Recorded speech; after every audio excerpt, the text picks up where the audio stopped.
그래서 제가 여러 사람들이랑 이야기를 하다 보면 이런 이야기를 하는 사람들이 있어요. 뭐냐면 성경 공부가 뭐가 중요하냐, 삶이 중요하다. 저는 그런 이야기를 들을 때마다 너무 안타까워요. 왜 안타깝냐? 진짜 삶이 있는 사람이라면 이렇게 얘기를 못해요.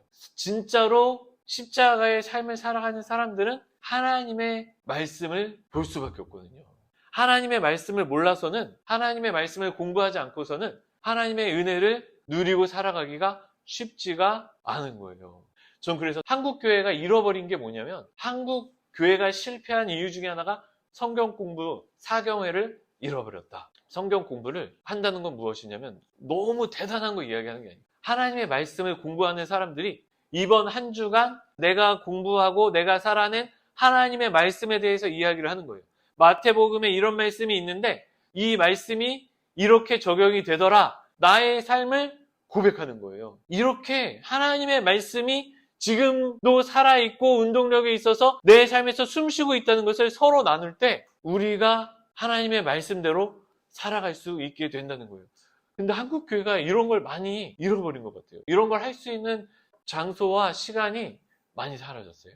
그래서 우리 교회는 그것을 할 수 있기를 간절히 소망합니다.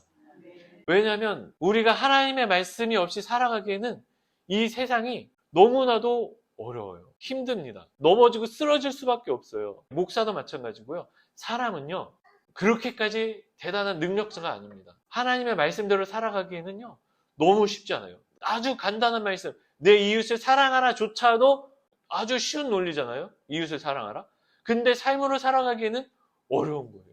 근데 어떻게 해야 살아가느냐? 성령의 은혜가 있을 때 살아갈 수 있는 거예요. 내 주변에 있는 동역자, 그러니까 하나님께서 교회를 통해서 내 옆에 있는 지체를 통해서 성령을 주셔서 나에게 하나님의 말씀에 적용을 주실 때 우리는 그대로 살아갈 수 있을 힘을 누릴 수 있다는 것입니다. 그래서 목사님들도 그래요. 자기 혼자서 잘나가지고 그냥 저냥 살아가는 사람은 그 말씀을 적용하기가 쉽지 않습니다. 그런데 계속해서 자기들끼리 모여서 말씀을 나누고 기도하고 말씀을 적용하는 것을 나누는 사람들은요, 삶으로 해낼 수 있는 힘을 서로에게 얻을 수 있다는 것입니다. 그래서 우리 성도님들께서는 그렇게 살아가실 수 있기를 간절히 소망합니다.